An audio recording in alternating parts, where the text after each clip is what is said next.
ಲಾಡ್ಲೆ ಮಶಾಕ್ ದರ್ಗಾ case ಹೈಕೋರ್ಟ್ನಿಂದ ತಡೆಯಾಜ್ಞೆ ಬಂದಿದೆ. ಶಿವಲಿಂಗದ ಮೇಲೆ ಮೂತ್ರ ವಿಸರ್ಜನೆ ಕೇಸ್ ವಾಪಸಿಗೆ ಇದೀಗ ಕೋರ್ಟ್ ಬ್ರೇಕ್ ಅನ್ನ ಕೊಟ್ಟಿರುವಂತದ್ದು.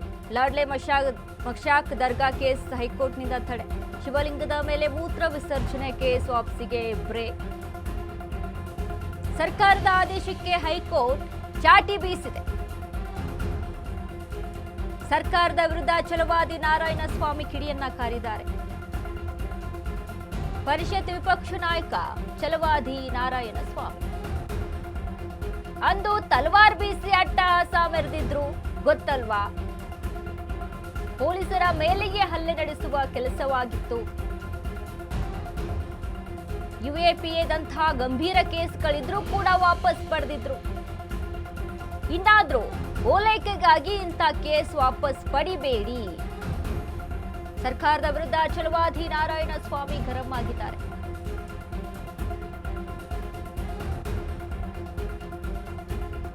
ಲಾಡ್ಲೆ ಮಶಾಕ್ ದರ್ಗಾ ಕೇಸ್, ಶಿವಲಿಂಗದ ಮೇಲೆ ಮೂತ್ರ ವಿಸರ್ಜನೆ ಮಾಡುವಂಥದ್ದು, ಪೊಲೀಸರ ಮೇಲೇನೆ ದೌರ್ಜನ್ಯ ಎಸಗುವಂಥ ಕೇಸ್ಗಳು. ಸರ್ಕಾರ ಈಗ ಏನು ಒಟ್ಟಾರೆಯಾಗಿ 52 ಟೋಟಲಿ ಕ್ರಿಮಿನಲ್ ಕೇಸ್ಗಳಿದ್ದಂಥದ್ದು, 52 ಕ್ರಿಮಿನಲ್ ಕೇಸ್ಗಳು, ಇವನ್ನೆಲ್ಲವನ್ನ ಕೂಡ ವಾಪಸ್ ಪಡಿಬೇಕು ಅನ್ನುವಂಥ ನಿಟ್ಟಿನಲ್ಲಿ ಸರ್ಕಾರ ಒಂದು ಆದೇಶವನ್ನ ಕೊಟ್ಟಿತ್ತು. ಇದಕ್ಕೆ ಹೈಕೋರ್ಟ್ ಚಾಟಿಯನ್ನ ಬೀಸಿದೆ. ಕೊಡ್ಕೂಡ್ದು, ಇದ್ರ ಬಗ್ಗೆ ತನಿಖೆ ಆಗಬೇಕು. ಯಾಕಂದ್ರೆ ಅಲ್ಲಿ ಪೂಜೆ ವಿಚಾರಕ್ಕೆ, ಹಿಂದೂ ಮತ್ತು ಮುಸ್ಲಿಂ ವಿಚಾರದ ಸಂಬಂಧಪಟ್ಟಂತೆ, ಹಿಂದೂಗಳ ಪೂಜೆ ವಿಚಾರಕ್ಕೆ, ಶಿವಲಿಂಗ ಪೂಜೆ ವಿಚಾರಕ್ಕೆ ಸಂಬಂಧಪಟ್ಟಂತೆ ಅಲ್ಲಿ ಜಗಳಗಳು, ಗದ್ದಲಗಳು, ಗಲಾಟೆಗಳು ನಡೀತಾನೆ ಇತ್ತು. ಬಟ್ ಇದ್ದಕ್ಕಿದ್ದ ಶಿವಲಿಂಗವನ್ನ ಅಲ್ಲಿ ಪೂಜೆ ಮಾಡಲಾಗ್ತಿತ್ತು. ಆ ಶಿವಲಿಂಗದ ಮೇಲೆ ಮೂತ್ರ ವಿಸರ್ಜನೆ ಮಾಡುವಂಥದ್ದಾಗಿರ್ಬೋದು, ಅಲ್ಲಿ ಪೊಲೀಸರ ಮೇಲೇನೆ ದೌರ್ಜನ್ಯ ಎಸಗುವಂಥ ರೀತಿ ಆಗಿರ್ಬೋದು. ಇದಕ್ಕೆ ಸರ್ಕಾರ ಏನ್ ಮಾಡುತ್ತೆ, ವಾಪಸ್ ತೆಗೆದುಕೊಳ್ಬೇಕು ಅಂತ ಹೇಳುತ್ತೆ. ಅಂದ್ರೆ ಈ ಲಾಡ್ಲೆ ಮಶಾಕ್ ಕೇಸ್ ಏನು ಅಂತ ಅಂದ್ರೆ,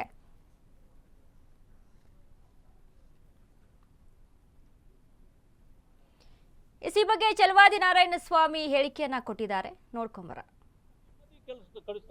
ಆವತ್ತಿನ ದಿವಸ ಅಲ್ಲಿ ಎಂತೆಂತ ಘಟನೆಗಳು ನಡೆದಿದ್ದವು ಅಂತಕ್ಕಂಥದ್ದು ಪೊಲೀಸರ ರಿಪೋರ್ಟ್ ನಲ್ಲಿ ಇದೆ.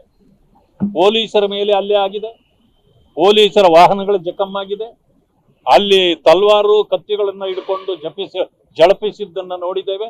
ಇದೆಲ್ಲವೂ ಕೂಡ ರೆಕಾರ್ಡ್ ಅಲ್ಲಿ ಇದ್ರೂ ಕೂಡ ಈ ಸರ್ಕಾರ ಯಾವುದೋ ವೋಟ್ ಬ್ಯಾಂಕ್ನ ಓಲೈಕೆಗಾಗಿ ಮಾಡತಕ್ಕಂತ ತಪ್ಪುಗಳು ಇವತ್ತು ಸಮಾಜಘಾತುಕ ಶಕ್ತಿಗಳಿಗೆ ಪ್ರೇರೇಪಣೆ ಮತ್ತು ಸಮಾಜದ ನೆಮ್ಮದಿಯನ್ನು ಕೆಡಿಸ್ತಕ್ಕಂಥ ಕೆಲಸ. ಇಂಥ ನೆಮ್ಮದಿ ಕೆಡಿಸ್ತಕ್ಕಂಥ ಕೆಲಸಕ್ಕೆ ಸರ್ಕಾರ ಪ್ರೇರೇಪಣೆ ಕೊಟ್ರೆ ಎಂಥ ಪರಿಸ್ಥಿತಿಯನ್ನ ಮುಂದೆ ದಿನಗಳಲ್ಲಿ ಎದುರಿಸಬೇಕಾಗ್ತದೆ. ಆ ಕಾರಣದಿಂದ ಇಂಥವುಗಳನ್ನ ವಾಪಸ್ ತೆಗಿಬಾರದು ಅಂತಕ್ಕಂಥ ಹೋರಾಟ ನಮ್ಮದು ನಡೆದಿತ್ತು. ಅದಕ್ಕೆ ಸರಿಯಾಗಿ ಇವತ್ತು ಕೋರ್ಟ್ನಲ್ಲೂ ಕೂಡ ಅವರಿಗೆ ಮೋಕ್ಷ ಆಗಿದೆ. ಸರ್ಕಾರ ಎಚ್ಚರಿಕೆಯಿಂದ ನಡ್ಕೊಳ್ಬೇಕು. ಇದು ಸರ್ಕಾರ ಅಂತಂತಂದ್ರೆ ಇಷ್ಟ ಬಂದಂತೆ ನಡೆಸೋದು ಸರ್ಕಾರ ಅಲ್ಲ, ಹೇಳೋದು ಸಂವಿಧಾನ, ತಿನ್ನೋದು ಬದನೆಕಾಯಿ ಅಲ್ಲ. ಸಂವಿಧಾನದ ಅಡಿಯಲ್ಲಿ, ಸಂವಿಧಾನದ ಪ್ರಕಾರವಾಗಿ ಈ ಅಧಿಕಾರವನ್ನ ನಡೆಸಬೇಕಾಗ್ತದೆ. ಇಷ್ಟ ಬಂದಂತೆ ಆನೆ ಹೋಗಿದ್ದೇ ದಾರಿ ಅನ್ನೋ ರೀತಿಯಲ್ಲಿ ನಡ್ಕೊಂಡ್ರೆ ನಿಮಗೆ ಬುದ್ಧಿ ಹೇಳಲಿಕ್ಕೆ ಕೋರ್ಟ್ಗಳು ಇವೆ, ಜನರು ಇದ್ದಾರೆ. ಆವತ್ತಿನ ದಿವಸ ಅಲ್ಲಿ ಎಂತ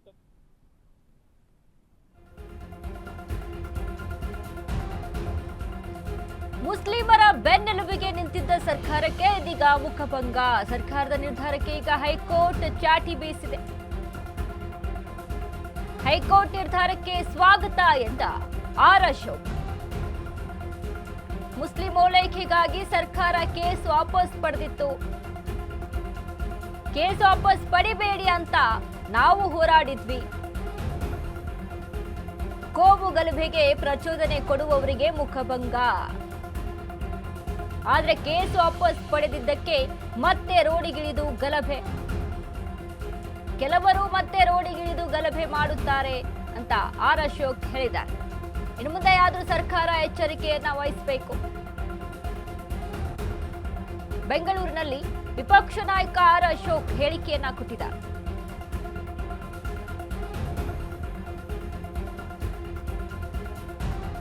ಮುಸ್ಲಿಮರ ಓಲೈಕೆಗೆ ಸರ್ಕಾರ ಈ ನಿರ್ಧಾರವನ್ನ ತೆಗೆದುಕೊಂಡಿದೆ ಅನ್ನುವಂತಹ ವಿಚಾರಕ್ಕೆ ಸಂಬಂಧಪಟ್ಟಂತೆ ಆರ್ ಅಶೋಕ್ ಮಾತನಾಡಿದ್ದಾರೆ. ನೋವಿನ ಸಂದರ್ಭದಲ್ಲಿ ನಾನು ರಿಯಾಕ್ಟ್ ಮಾಡಕ್ಕೂ ಇಷ್ಟಪಡಲ್ಲ. ಆದರೆ ಸರ್ಕಾರ ಮಾಡಿದಂಥ ತಪ್ಪು, ಮುಸಲ್ಮಾನರಿಗೊಂದು ಕಾನೂನು, ಹಿಂದೂಗಳಿಗೊಂದು ಕಾನೂನು ಮಾಡಕ್ಕೆ ಹೊರಟಿದೆಯಲ್ಲ, ಅವ್ರನ್ನ ರಕ್ಷಣೆ ಮಾಡುವಂತ ದೃಷ್ಟಿಯಿಂದ ಹಿಂದೆ KFD, ಪಾಪ್ಯುಲರ್ ಫ್ರಂಟ್ ಇವರೆಲ್ಲ ದೇಶ ದ್ರೋಹಿಗಳ ತರ ಕೆಲಸ ಮಾಡ್ತಾ ಇದ್ರು. ಹಿಂದೆ ಹಾಸನದಲ್ಲಿ ಅವ್ರ ಕೇಸೆಲ್ಲ ತೆಗೆದ್ರು. ಆಮೇಲೆ ಅವರು ಶುರು ಮಾಡಿದ್ರು, ಇಡೀ ದಂಧೆ ಮಾಡಕ್ಕೆ ಶುರು ಮಾಡಿದ್ರು. ಇವತ್ತು ಇದೂ ಅಷ್ಟೇ, ಅವ್ರ ಕೇಸನ್ನ ವಾಪಸ್ ತೆಗೆದು ಮತ್ತೆ ಅವರೆಲ್ಲ ಬೀದಿಗೆ ಬಂದು ಮತ್ತೆ ಅವರ ಹಳೆ ಚಾಳಿಯನ್ನ ದೇಶ ವಿರೋಧಿ ಚಟುವಟಿಕೆ, ಪಾಕಿಸ್ತಾನ ಜಿಂದಾಬಾದ್ ಅನ್ನೋದು ಮಾಡುವಂತ ಪ್ರವೃತ್ತಿ. ನನ್ಗನ್ಸ್ತತೆ ಕೋರ್ಟ್ ಸ್ಟೇ ಕೊಟ್ಟಿರೋದ್ರಿಂದ ಸರ್ಕಾರಕ್ಕೆ ಒಂದ್ ರೀತಿ ಕಪಾಳ ಮೋಕ್ಷ, ಮಕ್ಕದ ಮೇಲೆ ಹೊಡೆದಿದ್ದಾರೆ, ಕಪಾಳ ಮೋಕ್ಷ ಇದು. ಇದಾದ್ರೂ ಜ್ಞಾನ ಇಟ್ಕೊಂಡು ಇನ್ಮೇಲೆ ಈ ತರ ಓಟ್ಗೋಸ್ಕರ ಮುಸ್ಲಿಮರ ಓಲೈಕೆ ಮಾಡ್ಕೊಡುವಂಥದ್ದು ಸರಿಯಲ್ಲ ಅನ್ನೋದು ಈ ಸರ್ಕಾರಕ್ಕೆ ಇನ್ನೂ ಅರ್ಥ ಆಗಿಲ್ಲ. ಅರ್ಥ ಆಗ್ಬೇಕು. ಬರೀ ದೇವಸ್ಥಾನಗಳು ಸುತ್ಬಿಟ್ಟು ನಾಮ ಹಾಕೊಂಡು ವಿಭೂತಿ ಹಾಕೊಂಡು ನಾನು ಹಿಂದೂ ಅಂತ ಹೇಳಿದ್ರೆ ಯಾರು ನಂಬೋ ಸ್ಟೇಜಲ್ಲಿ ಯಾರು ಇಲ್ಲ. ನಿಜವಾಗ ನೀನ್ ಏನಾನ ಇದ್ದಿದ್ರೆ ಆ ಕೇಸಲ್ಲಿ ಯಾರು ದೇಶ ವಿರೋಧಿ ಚಟುವಟಿಕೆ ಮಾಡ್ತಾ ಇದ್ದಾರೆ ಅಂತವ್ರ ಮೇಲೆ ಯಾಕೆ ವಾಪಸ್ ತಗೊಂತೀರ ಕೇಸ್ಗಳನ್ನ? ಅದರಿಂದ ಇವತ್ತು ಏನ್ ಕೋರ್ಟ್ ಚೀಮಾರಿ ಹಾಕಿದೆ ಅದು ಒಳ್ಳೆ ಬೆಳವಣಿಗೆ. ಇನ್ನಾದ್ರೂ ಸರ್ಕಾರ ಬುದ್ಧಿ ಕಲಿತತೆ ಅಂತ ನಾನು ತಿಳ್ಕೊಂಡಿದ್ದೆ.